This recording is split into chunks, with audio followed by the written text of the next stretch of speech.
Army. I'm in a bar here now, down in the 4th sector.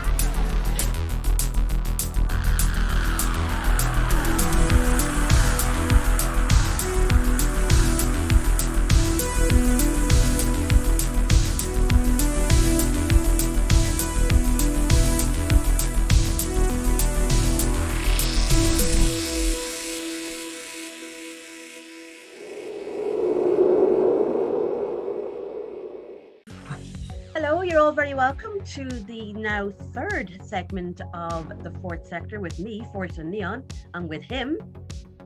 Hey guys, Michael Anthony here, popartdev.com. So we've got a fantastic show coming up for you guys, as we always do. Before we get into it, just a big shout out to Coolmowee and to Vampire for their tremendous support of the show. So big up you guys. Thank you so much indeed for that. But yeah, we've got a fantastic show coming up, including a fantastic interview with none other than the legend Zarina.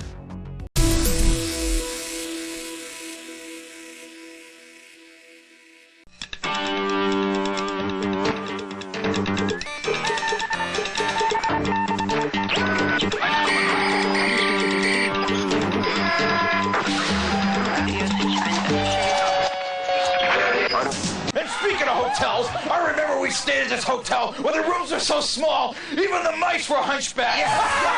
Now I play big places like Kenny's basement on that game show, Remote Control. I guess it's my bubbly personality.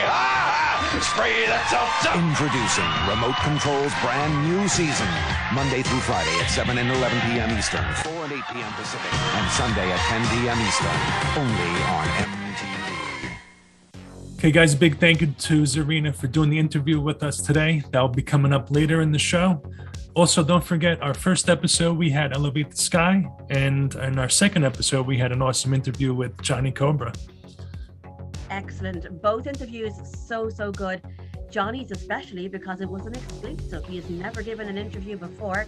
So we really thank that guy wholeheartedly for being on our show. He continues to be a fantastic support. So thank you, Johnny Cobra. Yes, thanks a lot, guys. Remember, if anyone ever wants to submit their music videos or soundtracks, or I'm sorry, singles and music videos, you could also send them to our Gmail, which you'll find in the video description box below. Oh yeah, and I mean, as well as that, we're receiving so many DMs, so many emails, just telling us how good the show actually is. Guys, honestly, the support has been tremendous, so keep it coming. Hopefully down the way, we might actually get to read some of your emails out. If there's any birthdays, any anniversaries to be celebrated. Indeed, if you want to, as Michael mentioned, if you want to send your videos or these cameos that we keep asking people to do that they don't do, so get them in. Thank you.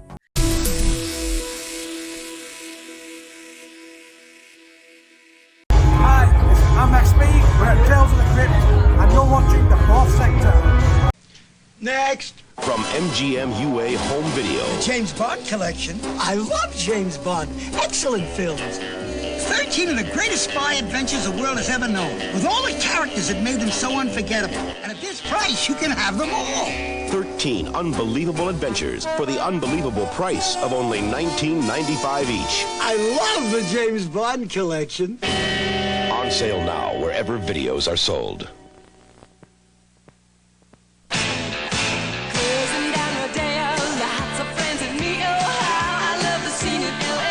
Introducing Trey LA, the fragrance that's LA inside out.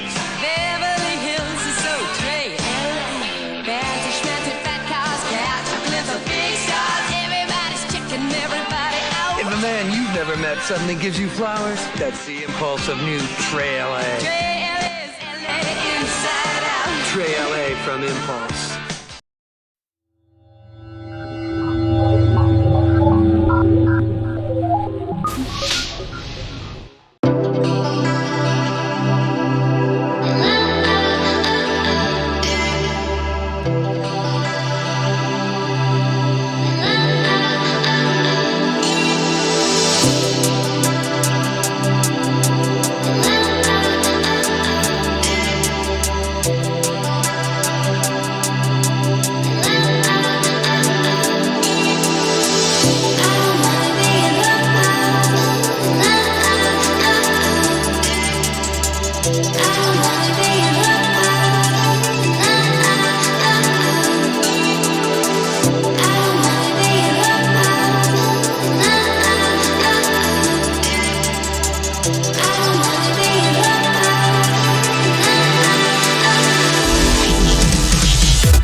May was an awesome month. I definitely enjoyed it. I had a lot of awesome picks, starting with Draven. His album came out, which was also available on CD. I believe it's on Bandcamp now. Really cool. I actually made a video to it that I had on my other show. It was a lot of fun. I kind of threw in the Return of the Living Dead movie. Made it almost like a soundtrack for the movie. So definitely can check that out. Dream Kid is also another awesome release from Outland. That is such a phenomenal release. People are raving about it. So well done, Dream Kid. Yes, definitely. He has a great video as well. I believe this was his debut album too. Yeah, I mean, which is phenomenal considering it sounds like someone who's been on the scene for 10 years. I mean, it's just incredible, the knowledge and the production quality that particular album possesses. So it's a good home run for that guy for sure. Yes. And on the Outland Recordings stable, which is obviously always a fantastic support for the show as well. So big ups to. Hi. Yes, definitely. It's awesome. A lot of great music, and it's hard to really come up with these picks. Oh, but it's like there's an avalanche of new music out right now, and it's just your head will spin for the amount of tracks that are out there. But quite honestly, keep it coming, guys. I mean, each track is better than the next. It's fantastic. Yeah. Yeah, I mean, it's just been phenomenal for new releases of late. So yeah, keeps this show going, and others like it. Yep, definitely. One other pick I have is also from Jacket. He's got a couple singles out now, one with Serena, one with eLxAr and Midnight Fury as well too, which just came out. I believe it was WYWH, Wish You Were Here, just recently released as well too. Which is actually great because that in and of itself just dropped tonight on my top tracks list for Forged and Neon. That particular track, it was just absolutely awesome. It's a veritable home run of summer's vocal synthwave hits. But what do I know? You guys should check it out. Definitely, it's on Bandcamp through Jacket. And again, as Michael mentioned, eLxAr provides such stunning vocals to it, and Midnight Fury provides some great light and shade. Go check it out. Yes, definitely. eLxAr, definitely awesome vocals. I've been enjoying her vocals since Mother Mania came out. She's incredible. She's definitely one to watch and to listen to for sure. So Ashley, what else do you have for top picks? Oh gosh, where do I start? As I said, it's like looking into a bowl of soup. There's just so many new releases. It's crazy, so it's hard to put your finger on one particular track. So I'm going to pick out 3. Actually, now there's one particular standout that I'd love to chat to you guys a little bit about, and for most people on the synthwave scene, they will have known and understood this guy to be one of the best out there from a vocal standpoint, but also he's had some terrific collabs with Time Cop 1983 amongst others, and this is Josh Daly. He has had a fantastic debut album at long last released, and the particular track that I really enjoyed from this album is a track called Take Me Back, with again none other than Time Cop 1983. I mean, his vocals are unmistakable, they are mesmerizing. It's a perfect gem and definitely one for the summer, so go check that out. Another one that I wanted to talk a little bit about was the one and only Cassetter. This guy is just a veritable troubadour when it comes to Darksynth and Cybersynth. It's just incredible. Had the very good fortune of actually meeting the guy live in the flesh there a few weeks back, and he's just as good live as he is, via Bandcamp and other places where you'll find him. Through Fixed Neon, he has released an album called Lights Out, and it is just sublime. He never ceases to amaze me in how he stitches his tracks together. I mean, honestly, he has oral brilliance that only few can match. The one particular song that I do love is Erasure. Not to be confused with the 80s pop duo, but definitely a fantastic track to listen to. In fact, the whole album, Lights Out, is just begging to be bought, so just do it. It's just incredible. The last one I want to take a little bit of time to chat about is Cat Temper. He has released another new album, and my God, it is a knockdown, drag-out, fantastic. I mean, there isn't enough superlatives in the world to describe how amusing these Cat tracks are. Incredible, really, really good. I could have chosen any one of those tracks actually on that particular album, but the one I chose was aptly called Forever Young. It's just fantastic. The sound is incredible. As mentioned on my top tracks, it'll come clawing out of your speakers and it will drag its nails straight into your eardrums. You've got to listen to it. It is absolutely awesome. Now, without further ado, let's get into it. Let's see that new video by Cat Temper called Paradise by the Dashboard right here on the 4th Sector. Enjoy.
How else can we explain these terrible deaths? Fallout last night, 5 others before him, drained of their life's blood.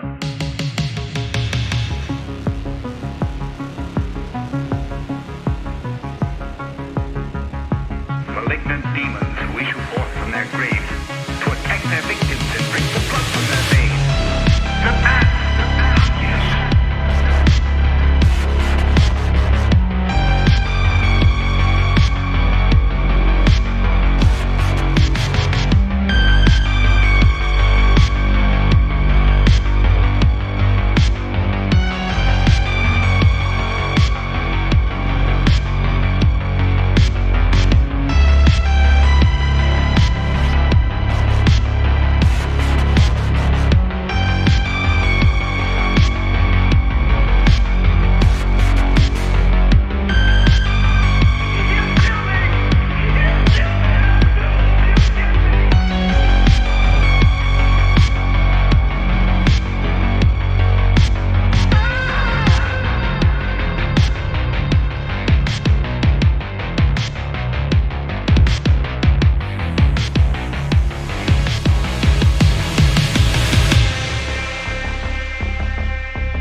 Okay, guys, welcome back to the show. Hope you're enjoying everything so far. Just a little bit background about my website, popartav.com. I have a new monthly release page, musician interviews, as well as articles and news, which you could check out. Again, that's popartav.com. You could also check out some of my merch, which is through TeePublic. They have stickers, t-shirts, hoodies. No matter what season you're in, there's always something there to find as far as clothes, mugs, things like that. Again, all the links will be in the video description box below. So Ashley, how is Forged in Neon going? Forged in Neon is going, shall we say. I took the last 3 or so weeks off just to catch up with like mundane life as we know it, but certainly back up and running. Tonight I dropped my top tracks. There's been an incredible amount of new releases, as we had mentioned earlier on in the show. So they've dropped this evening, and my track of the week is Bino Biscotti with Funny X and their track Testarossa, an incredible track. Go check it out. Got to big up Daniel Barton from Heartbeat Hero, who had me on his show there the other week, with Damocles, his son Twain, and of course Synthpop Lover.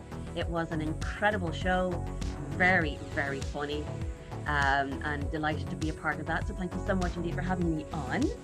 I will of course again be publishing more top tracks next week, and I will of course have some interviews coming up. The site in itself is just bursting with news and interviews. Of course, I named them after the Pulse. That's what I call my interview section. So fingers crossed I'll have some really good big names coming very shortly down the line. So keep your eyes peeled for that. This weekend, actually, well, whenever you view this, it'll be the weekend of the 4th of June. I'm back over to the UK, where I will be in the midst of a huge event going on for a good 12 hours, if my maths is correct, where I will be attending Hotline Bristol with the guys from Space Jams and Steel City Collective.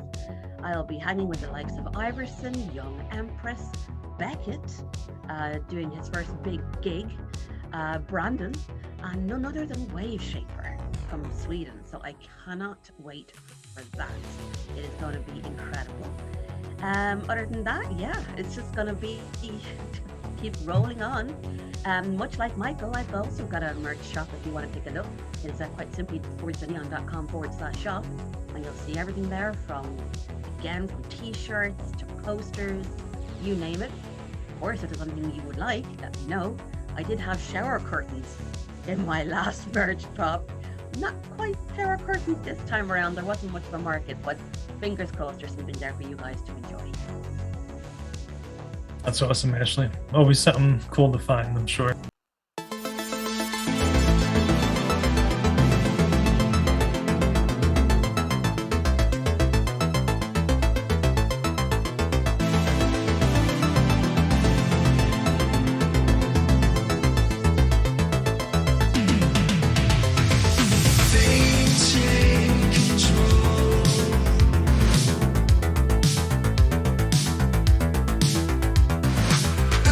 Into the zone.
face down, prettiest colors turn your eyes on. Stars shoot by as we get lost together,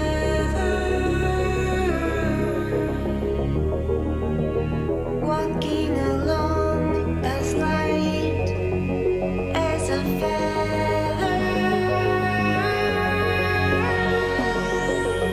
Heartbeats beat in the sand, sunsets hand in hand, dancing into our universe.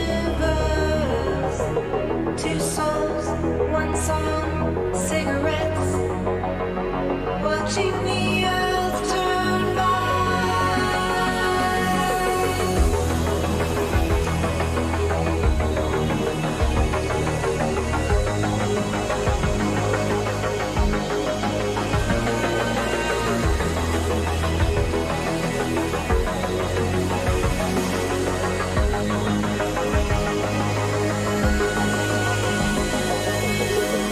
I see you appearing in the distance.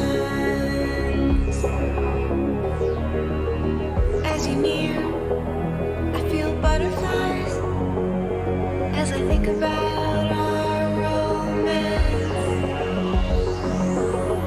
Million star eyes when we look at each other, dancing between our love.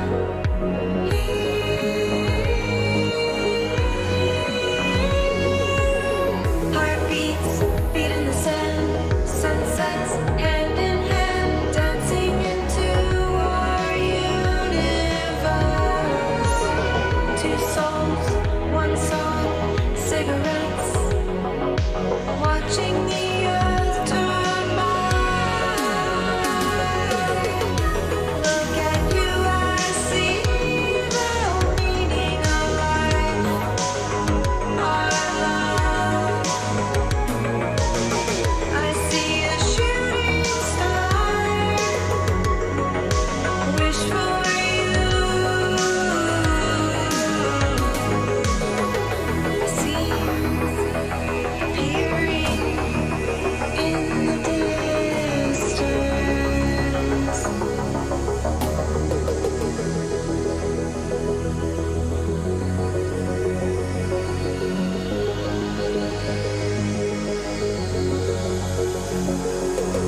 Okay, guys, thank you for joining us today.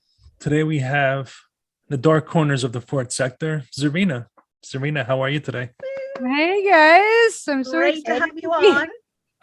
Oh my god, so nice to see your faces. Yes, I definitely. love it.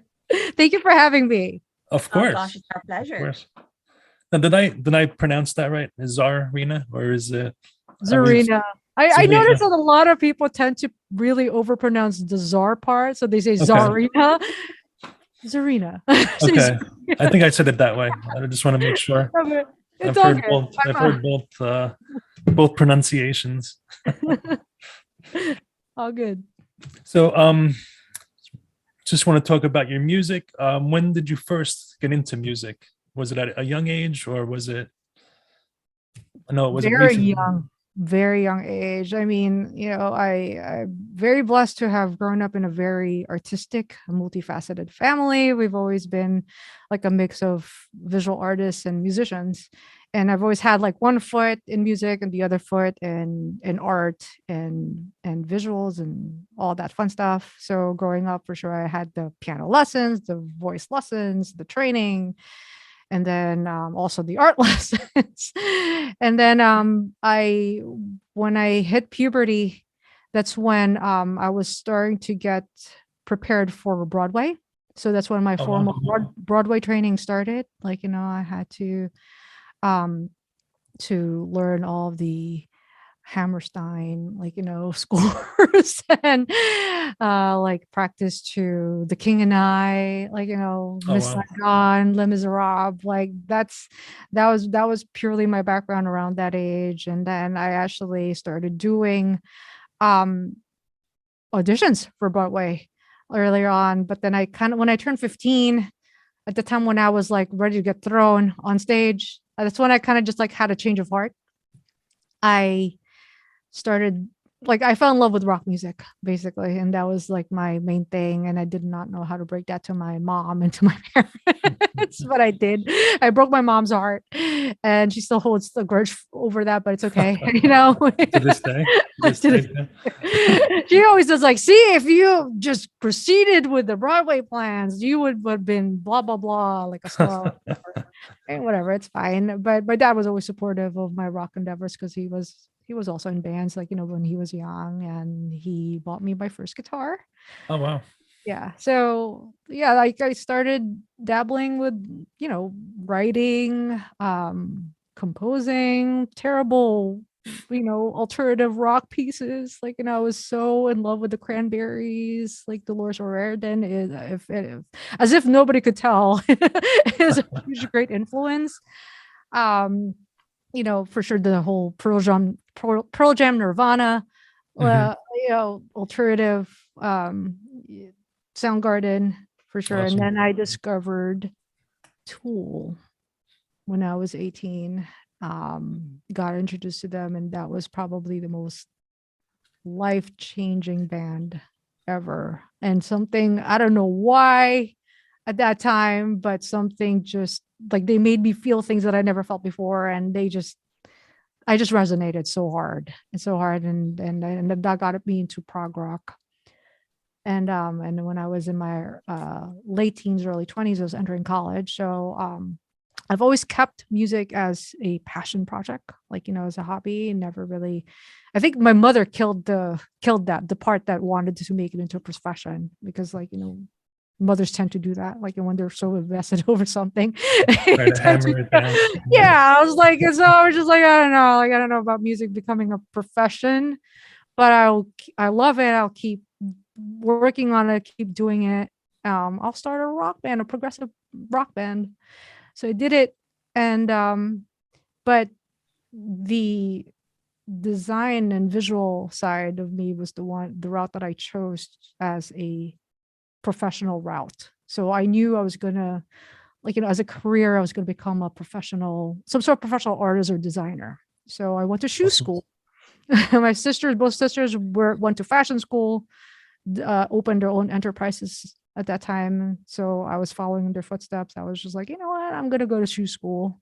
Being my dad was also an architect, I thought it was a good marriage of fashion and architecture and Designing. Yeah. shoes. That's So awesome. that was like my early years in the shoe industry. Actually, I had a progressive metal band called Star, and everyone actually in the industry knew me as this little young budding designer trying to be a rock star, and then they would come to my gigs. They went to like my CBGB's gigs. They went to my Don Hills gigs.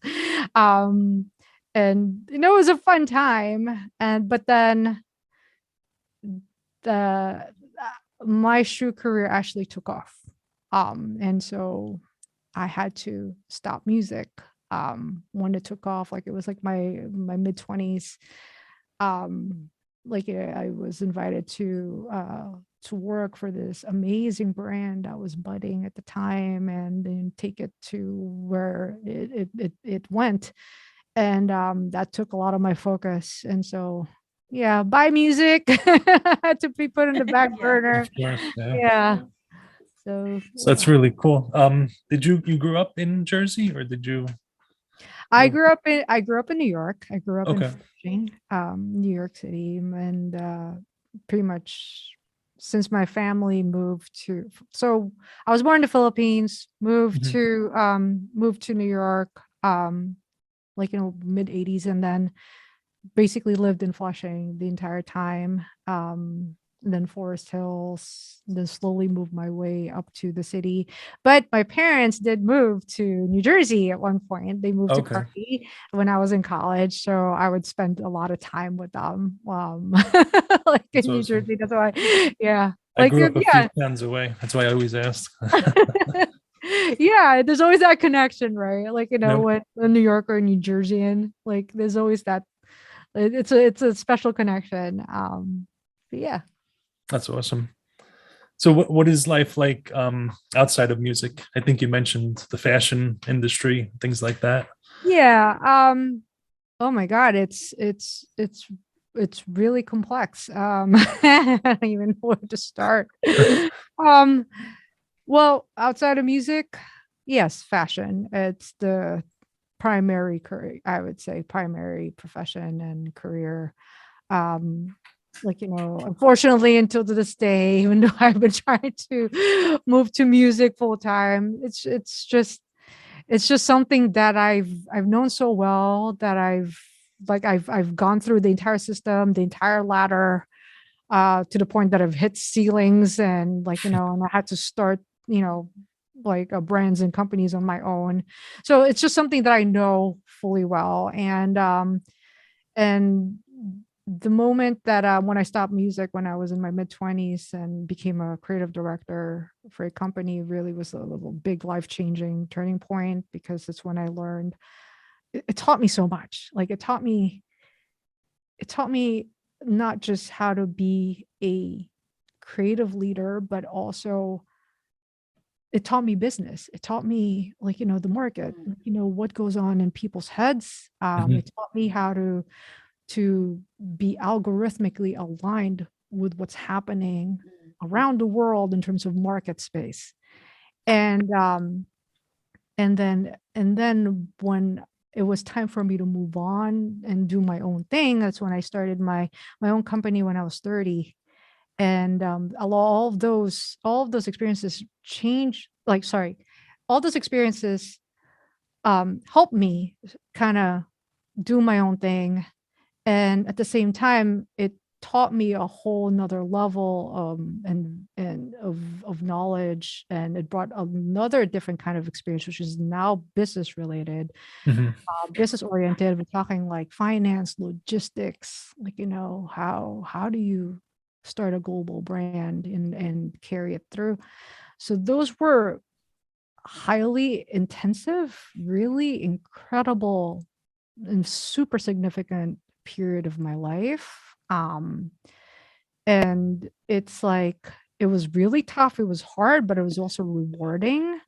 And a lot of people first came to know me for that work. The people that I'm connected with now know me originally at first as that designer. And then, but for sure, it has challenges. you know. You're part of the problem of being a brand and having your own company is that for the most part, especially when it comes to retail and selling goods and products, you're not so in control of your own destiny. That's the truth. You're in control. The market is in control of you. The retailers are in control of you. You know, it's the whatever happens to them will affect you. Unfortunately, we entered I think it's 2016, 2017. That was like the beginning of the whole retail apocalypse thing. Oh yeah. I'm sure everyone remembers that. Like the brick and mortar stores, things like that. Yeah, it's like you know, social media had a lot to do with that demise. You know, people's attention spans, like, you know, when the editorial world, like, you know, when the magazines started folding, you know, because magazines used to be the main source of information for a lot of people. Like, you know, that's when we see all the trends, like, you know, what to buy, what's going to be the new look of the season, blah blah blah. Yeah. Right. It was like, you know, everyone had their Vogue magazine and their Harper's Bazaar, like, you know, every month. For sure, when that started collapsing because of social media, Instagram, you know, Twitter, it created this, like, you know, domino effect, and it started affecting retailers first, and then it started affecting brands. So and the industry, the fashion industry, got very tumultuous, and it was already tumultuous when I entered it. Even though I like first, like, you know, 3 or 4 years were amazing. There was, like, I would call them the golden era. I was immediately followed by really difficult years. And I actually knew that I was like, okay, I'm not going to be able to sustain this. I'm not going to be able, it has way too many challenges. I'm an independent little company, you know. I'm not part of a conglomerate, because most of fashion is part of conglomerates. Like, they're all big houses that buy brands together, you know, and that's how they sustain them together. Like, you know, so I got to that point, late 2017. Like, I was like, you know, I carried this company, this brand, for as long as I could. I have to sell it, or I have to do something, like, you know, to take it to a good spot, you know. So of course. So, but it was really tough. So what I had to do was actually fold and sell, which is not ideal. So I had to fold it and then sell it to actually one of my friends. Oh wow.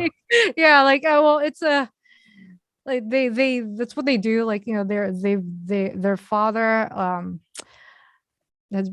he's been in the business for like 40 years, and he's been a player, and so they've been wanting to buy brands. That was like their next step, and then so he bought the brand, and so the brand still exists, but it's under their control. But that's also the starting point of me kind of like reevaluating my life and see what I took for granted, and things that like I wanted to make changes. You know, I just wanted to like start over. And then that's also the very beginning of Zarina, when I was like, you know, I think it's time to give this, and, you know, the musical endeavor a shot, to give it focus, to not just make it into a hobby or a little project, but put some real intent behind it. Now that I know how a lot of things work, like, you know, the mechanisms and all that, like, let me see what I can apply, you know, at the same time without killing it. Because when you try to make it into a business, that's when things die. I you know, that's just the truth. Like, you know, it's just things becomes die. too much of a job, like too much like work. Yeah, you put pressure on it.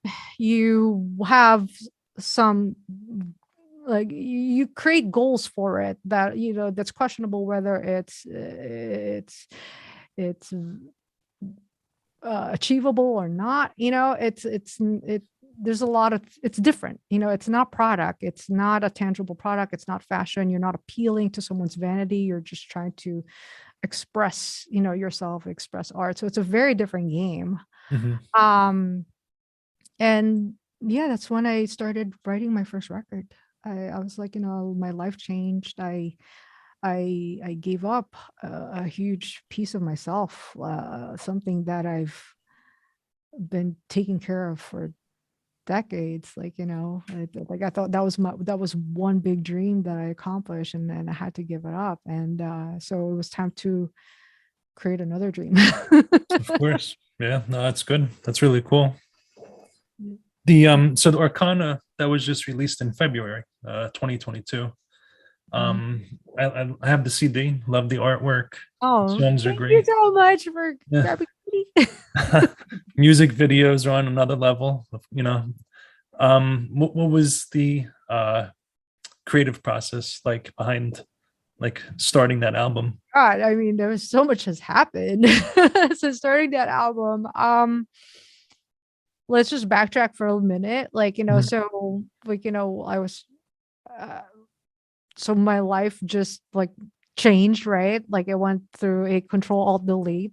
So I started writing the first record, Painted Holograms, which is about actually the whole collapse, the whole shattering, the whole massive changes in life, kind of picking myself up from the ashes. I call it my Phoenix record, because it is the Phoenix that rose from the ashes. It's a product that came out from a very dark period of my life. For sure, a very sensitive record that's very from a very broken person, so that's what Painted Holograms is about, but then between that, what's really significant about that record and this project is that the very moment that I released that record, my life changed again for the better. And I don't know, it's very symbolic, it's very meaningful. It was it's part of healing, so to speak. And I met the love of my life, Deadly Kawaii, right after I released my music. He found my music, and that's how we met. It's if the music didn't come alive, I would never have met, my future husband, right?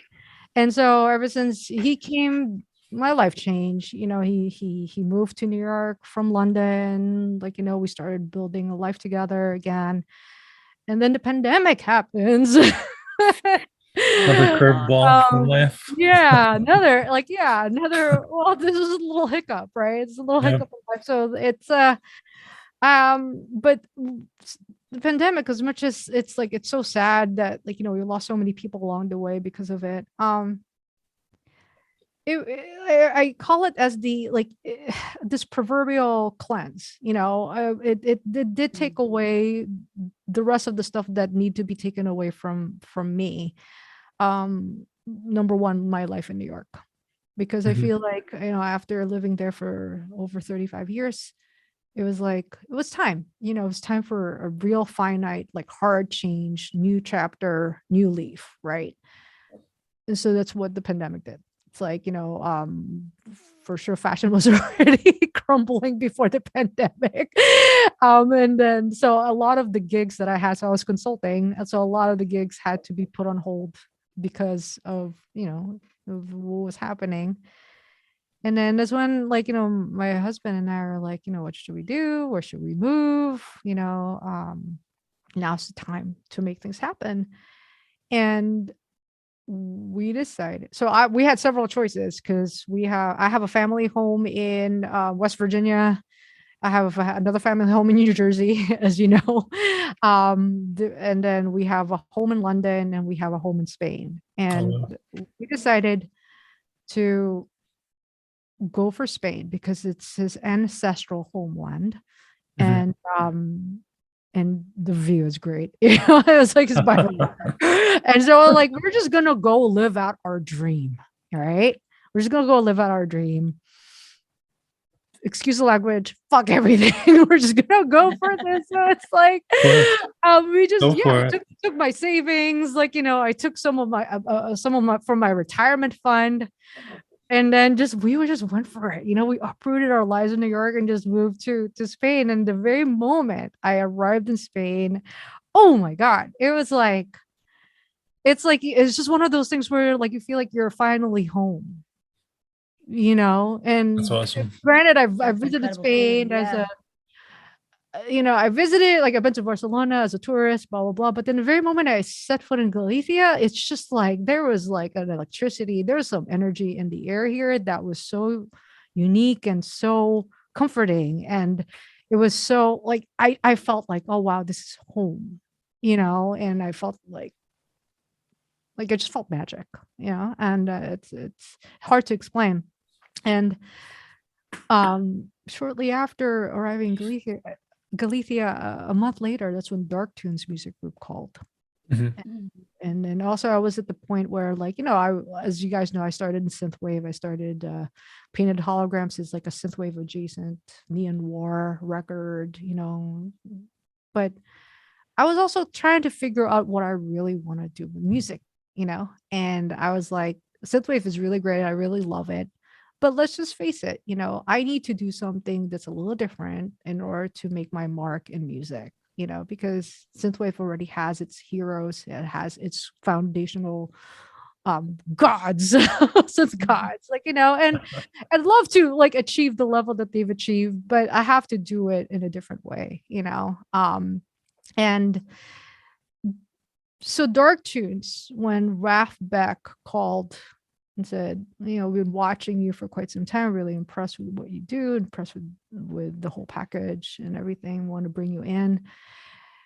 The first thing was like, okay, well, I was doing music, but you guys are a goth label, you guys are goth, metal, industrial, dark wave, everything. He's like, yeah, it doesn't matter. You can do whatever you want, and so I was like, okay, brand new chapter. I can now go back to my prog metal rock roots.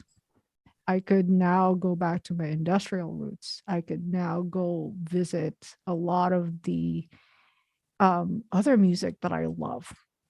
So with his encouragement, with Raf's encouragement, he was like, well, you can do whatever you want and do something new, that's true to you. And then now being in a new place, in a very magical place Galicia is, that just created the perfect storm for me of inspiration. And it created it's the first time ever in my life when I'm in the right place at the right time with the right people, and Arcana just flew out, like, and oh yeah, also around that time my good friend Von Herzdog was like, I told him before, like, I'm working on a record. He was like, sign me up, like, to help you.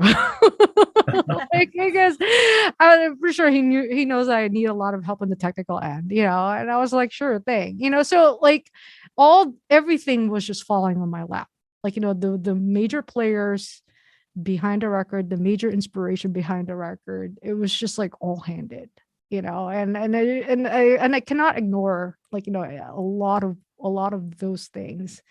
And then and so when I was conceptualizing Arcana, I was like, for sure it has to be true to all of that. It has to be true to the magic of my surroundings. It has to be true to the calling. It has to be true to be the people that I'm surrounded with. And at the same time, I want to push myself, push my sound. And how did I do that? I'm a Gemini, right? I have both light, dark sides. I'm very chaotic. Also, at the same time, I have order. I have, I'm like a walking conundrum, right? And how do I capture that with the sound? So I again look into my progressive metal roots, and I wanted that hard, heavy hitting, but yet very organic, very mathematical type of writing and at the same time bring in the ethereal elements. And so I look into the whole Gothic New Age, like, Gothic chamber, brought in a lot of those symphonic instrumentations and kind of just like meld the two together into this new sound, new unique sound, Yeah, your own thing. Like, and at the same time, there's that electronic, like the electro part is still in there. Like, it's the driving, current under all of these organic sounds is the electro, like bass arps and a lot of the stuff that I used to do in Synthwave. So it was like, it just all came together. And in the most genuine way possible.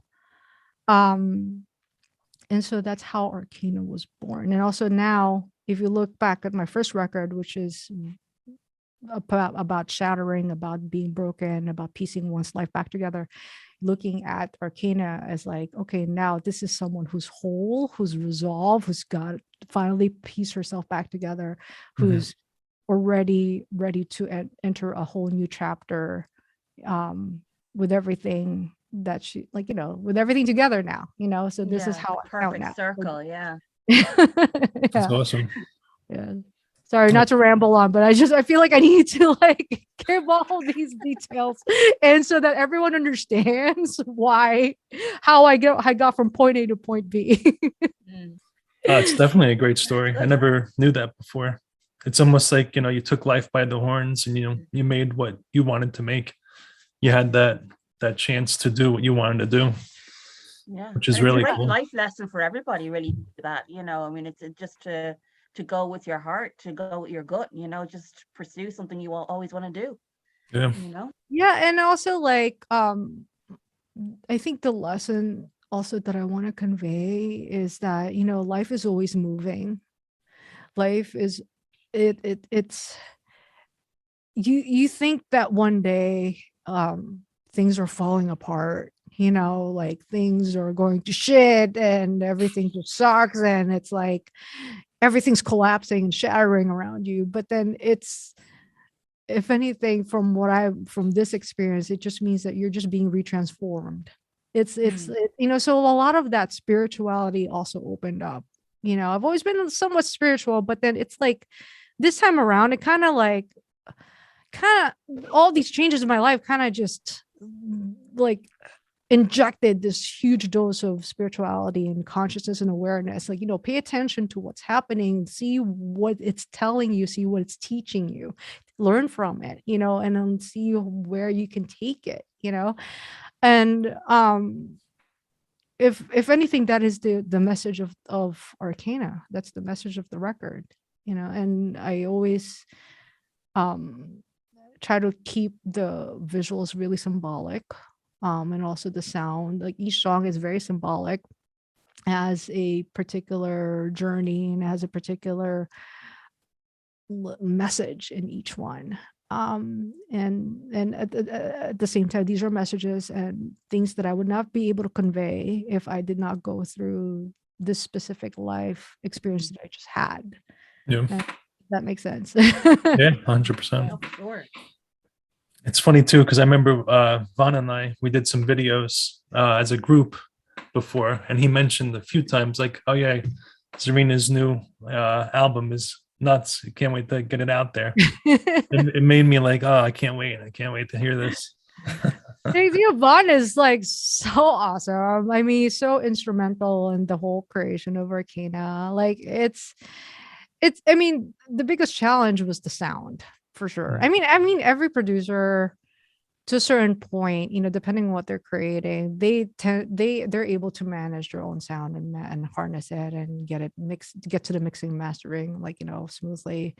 But like when we're working with so many different elements, different sounds, different vibes, infusing it together, it's like that's where Vaughn really like. I mean, it also challenged Vaughn. Don't get me wrong. Like, there was a point where we both felt we were both breaking when we were making this record. And, but he knows what he's doing, and he is so masterful when it comes to the technical engineering of sound. It's just like there are just things that he did in the record. I was like, I would never have done it that way. I would never have thought to do it that way. You know, his input, like, you know, and making sure that it sits right. And at the same time, you can still hear all the details, you know, because like when I compose, it's really dense. It's thick, it's stacked. There's a lot of stems, there's a lot of tracks in it, and so that's a huge challenge for a lot of mixing mastering engineers, and that's not easy to handle, and I'm glad that he was able to do it, you know, and get to the sound that I've always wanted to get to. That's awesome. I think one of them was Fox's Wedding, I believe that's the title. Yeah. That had that like real, almost like an ambient, like surround type of style to it, I want to say. I don't know how to really put it into words. Yeah, it's supposed to sound like a wedding procession. Yeah. and then it had a great, it sounded awesome. Yeah, that was a lot of fun to work on, and for sure, like it's a very emotional song. It's the song that I want to walk down the aisle to when I finally have the real wedding. I call it the real wedding. Mm-hmm. That's awesome. You know, the real formal wedding, and that was also one of the last songs that I've added into the record. Yeah, it's like it was like I just felt like when I completed the first set of songs for Arcana, like it was very uplifting. It was very it had a very particular like hard, heavy hitting vibe that's also ethereal. But then I wanted to have a song that would just really spoke purely out of love, you know, and not to be corny or anything, but those things are, it's like I'm not going to be able to create a record like Arcana if it didn't have a song like The Fox's Wedding at the very heart of it. And that's why I placed it at the center of the entire record. Because it's like that's the message is like love is the grounding force, you know, like that's the grounding force to everything that happens to you in life. Yeah. Of course. Yep, that makes sense. So Absinthe. I'm sorry by the way if I'm like so sentimental, but No, not at all. I hope my none of my questions brought that.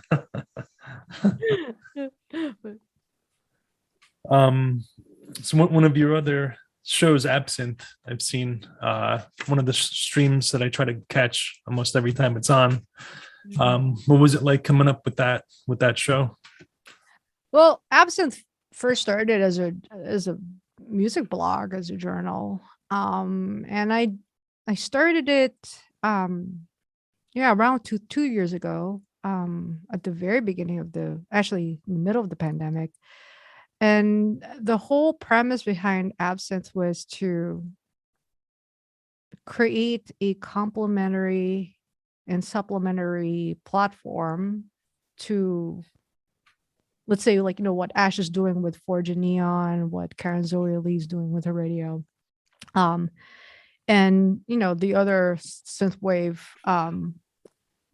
platforms out there. And so I wanted to do something that takes the whole synth vocabulary outside of synthwave, you know, introduce other genres that are adjacent to synthwave and adjacent to, you know, they're also cool. They're all part of the same musical spectrum, you know. Like, you know, as I was saying earlier, like, you know, synthwave is really on the neon bright side of the musical spectrum, whereas there's dark wave, industrial, post-punk on the darker side, you know. So Absinthe started with that in mind, where we are centered around synth-based music and as a journal. So we at first we were also just trying to help other artists by hosting their press releases. Mm-hmm. You know, because that's important, I guess, for their press kits. Like, you know, they needed a platform where there's like an editorial coverage, via press kits. And at the same time, like, I'm not like, I don't think I'm a super gifted writer per se, and I started dabbling with reviews, but I was just like, you know what? There are a lot of the other people who are really, really great reviewers out there. And I was just like, I don't think I'll ever be able to replace them. And but we did them anyway. So I brought in other players. I brought in Kizanot, like, I brought in Thorson, I brought in Jake from eLxAr to kind of all pitch in some articles from their perspective, and so we all kind of became like a little gang of like, okay, artists for artists type of type of platform. And then I was approached by Static Realms after, like, yeah, I think it was like a year and a half ago. I was approached by them, like, Eddie wanted to do a darkwave show called Static Desires, that's more, because they have Static Realms, which is synthwave, and then they have Static Desires, which is more darkwave industrial, so I started helping out hosting that and giving my commentary reviews of new music videos that came out from the genre, but then they were like, you have Absinthe, like, what if we created it into a show? Let's see what that looks like, Oh, wow. Yeah. And so I was like, you know what? Sure, why not? Like, because he's trying to develop the channel to be like a multifaceted, multi-show channel. So we created Absinthe. Absinthe became the cerebral music nerdy show in Static Realm. So, and then, and I, at first it was just me and Thorson. We're like, we're gonna do this, like, it's just gonna make it fun and, like, light and airy. We're gonna do little silly interviews, and then but our whole mission is to bring music videos, like, out there. So it's all visuals, all music video based, because there are a lot of radios, there are a lot of blogs, there are a lot of radios, and they're all doing a great job. I was like, okay, well, what about music videos? Like, Static Realms has a focus on music videos. So we're like, okay, let's do it. So we started curating music videos, and then it just evolved. Like, it started, like, started doing interviews, and then that also evolved. And then now we're actually a bunch of little shows within one show. So yeah, it's like, it's such a fun endeavor, and it's definitely a logistical challenge to keep it sustained, because number one, there aren't a lot of new music videos that come out, each month, and number two, everyone in there, all the hosts are from different time zones in different parts of the world, so it's like a bigger challenge. Yeah, it's even a bigger challenge. So, but we're trying to make it work. We don't have a set schedule. It used to be every Friday, but now we're like doing every couple Fridays or every 3 Fridays. But because we were like, less is more. Let's do less, but make each one more impactful. Thing like that. Yeah. So that definitely makes sense. The I've been going through the same thing as well too. Especially, it was funny what you said about the reviews, because I cannot write reviews at all. And that's when I started the website. I remember asking like Fox Puppy, even Carl. Carl does some reviews here and there, and I wish I could write them, but I can't describe music like they do. So I don't even want to try. There are people who are really gifted writers. Like, Ashley is a very gifted writer. Yeah. And it's like, it's not easy. It's a different art, different craft. I can write somewhat. I can write press releases really well, but it's like, but when you're doing a review, it's like, you also have to be honest. You have to be perceptive. You have to be concrete, but you also have to be sensitive.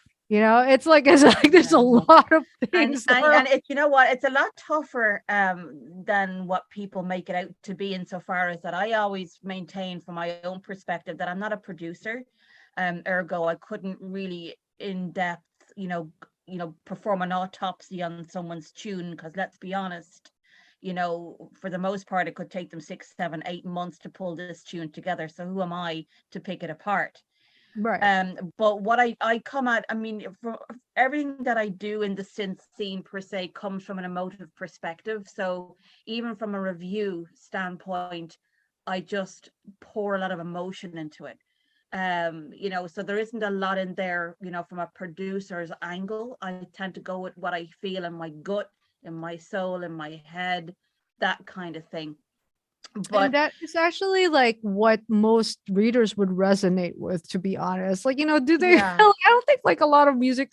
I mean, there are music publications out there that are really geared towards music nerds who are very analytical and very, very stringent when it comes to music reviews. But I feel like that's a very small percentage of the population. yeah, I mean, it is quite niche. I mean, I suppose we all have to remember, in a sense, that synthwave is ever growing. It's sort of like it's a living, breathing organism in a way. I mean, there's constantly new people coming into the genre on a daily basis through various different factors, from TV to movies and beyond.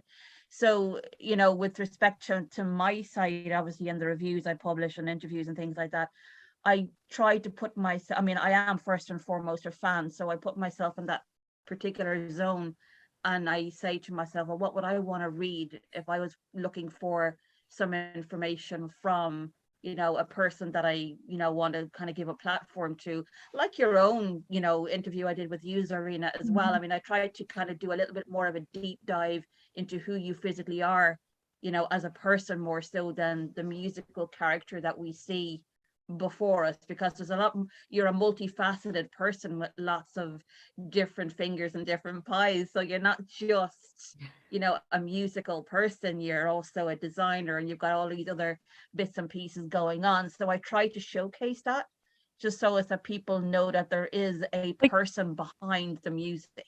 What I love about that interview, what you did, is that you took all of this and you made it digestible for the average reader. It's like, which is brilliant. I was like, yes, like, yeah, like it, because there's a lot I have a lot to say. But I mean, and that's what's so great, because I mean, you do get the interviews from people that are essentially like not even a line worth of an answer you get back, and you're like, oh, how do I flesh this out without looking like it's a paragraph on a page, but I do tend to, I suppose, again, add layers to the interview, like insofar as that, to give people a more immersive experience. So like, go into your previous videos, or take you to links to certain things like Ivy Kirchner, or all of these things that bring the viewer or the person looking at the interview into that world, so that they go, oh, okay, I didn't know this was happening, or I didn't see this video before, or I didn't hear that song before. And then it sort of starts them, hopefully, fingers crossed, down that path to becoming a fan, if they weren't already. Because I had listened to, and I had read a lot of interviews, and a lot of it was quite formulaic and very sort of generic, in a sense that you'd read paragraphs and there's nothing around that to kind of give the fan a more immersive experience, or a more tangible sort of reason as to why they should actually be listening to this person, or indeed becoming a fan, hopefully, of that person. So yeah, it's tough that's work, also a but, reflection. yeah. That's also a reflection on the one who's conducting the interview, because like, you do your homework. I see you do your homework all the time, and you do the due diligence, and you come prepared. It's like, that's important. It's hard to do like interviews when you're like, you do not know anything about the person. Well, and you know what, that's so true, because I think you have to, in essence, give the respect that's due to the artist by going in there armed with the tools to kind of make it work for both parties. Because I mean, mostly people that I interview, I mean, hands up, mostly people that I interview, I am really big fans of, and for the most part, when I do go into interviews, I do know a lot about them already. There are a few that I know that I still am a fan of, but I wouldn't necessarily know a lot more about them. So I do tend to, as you pointed out, go and do my homework. You have to, you know. But then again, I suppose you come into the interview or you leave the interview then with a sense of, well, that was, you know, I've certainly learned a lot about that person, you know, so it makes you want to invest your time, you know. Absolutely. Well, you guys are all doing a fantastic, amazing job. Yeah. Oh my God. Long may we all continue. Exactly.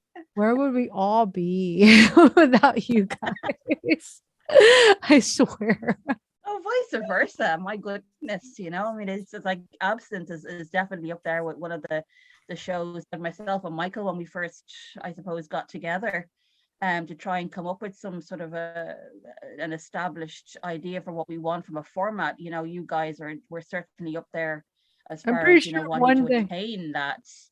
we're that sure sense one of day we will all like get into a room. yeah, like it'll be like one big universe eventually. Yeah, for sure. Yeah. Absolutely. It's bound to, and I feel Absolutely. like that is the new way of working. Actually, like, you know, when you there's strength in numbers, you know, and there's strength in Oh yeah. yeah. It's like it's also a much more progressive way of working, because it's like, you know, when we all believe on something together or in someone together, it comes out even stronger, you know, and it Oh, even 100%. Yeah, yeah, like absolutely. Yeah. we all have the same mission, you know, and it's kind of just like we're all trying to push, you know, the same, like, you know, the same artists, the same music, the same visuals, like we're all pushing them, you know, and it's, yeah, I think it's important work. I always try to I always make time for it. Like, you know, it's for sure it's a lot challenging nowadays when I just, you know, I just started a new job, but you know, it's just something that I definitely cannot give up on. It's just something I have to keep doing. I Yeah, mean, it's if also it, fun. yeah, Yeah, exactly. I mean, if exactly. it speaks to your heart and your soul, you know, and it's definitely ingrained within you. I mean, don't deny it, you know, never deny it, because it's only going to be a situation maybe 10 or 20 years down the line. You'll go, oh, what if I had done, what if I did this, or what if I, you know, your kind of, your life is plagued with what ifs, you know. So in a sense, it's nice to be able to you know, for as much as you can, try and spin as many plates as possible, you know. Yeah, absolutely. Absolutely. So, What is- I'm sorry. Go ahead, Serena. oh no, go. I was just gonna say, to wrap up the interview, what was the rest of 2022 look like? Any announcements at this time? Yeah, well, I have 2 new music videos slated to be released this year. One we're aiming for either end of October or beginning of September, and then the last one probably end of December. Oh wow. And I'm trying to put together my first performance, like here in Spain. So we'll see how where Awesome. that, because there's so many factors right now that are just kind of like we don't know, like and the very moment that, you know, we have another wave of this, like of this virus, like I for sure that will affect everything, but if not, I am planning on another live stream performance, Oh, and cool. hopefully Okay. it's the one that I like. I really want to take Arcana and then bring it to life, you know, on stage, and so that's something that I've been working on. So That's awesome. That's really cool. Sounds good. So at this time, I guess we're gonna play one of your music videos. We'll to end out the show. I just want to say thank you very much. It's awesome meeting you. Great chatting with you. Thank you. Thank you so much for coming on. It's For so sure, nice thank to you. see you animated. It's always online on Facebook. It's different, so nice right? to speak to you in person. Yeah. I love doing video interviews, because like it's just that synergy of back and forth. Yeah. And it's so nice to see you guys, and thank you for having me. Oh gosh, no, thank you.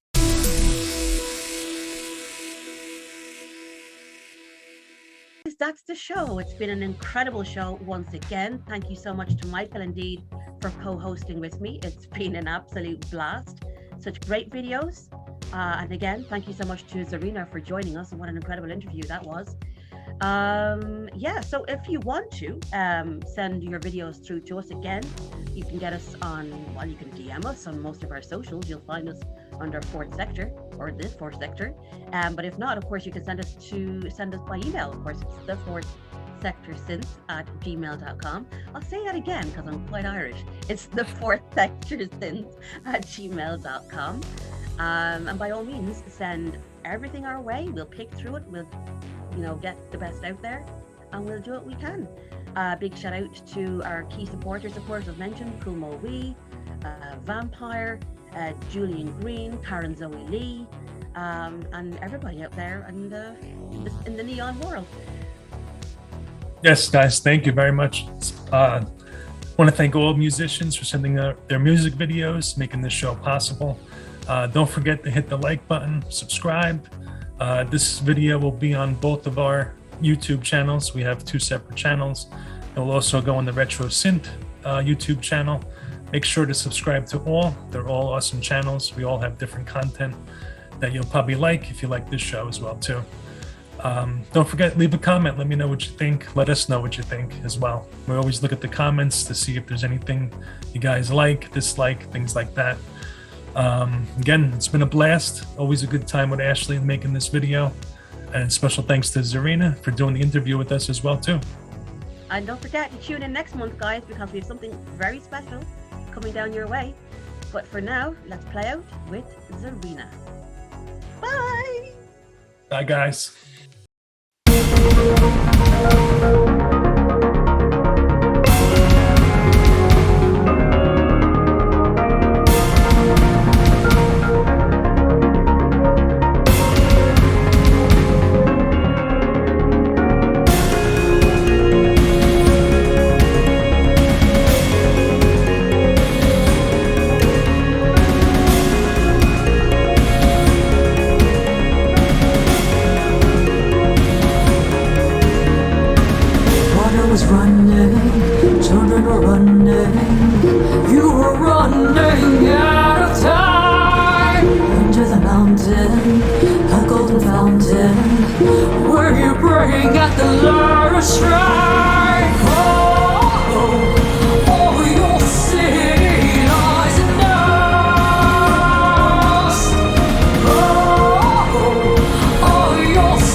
We found you lying, choking on the dirty side. With former glories and all the stories, dragged and washed with eager hands.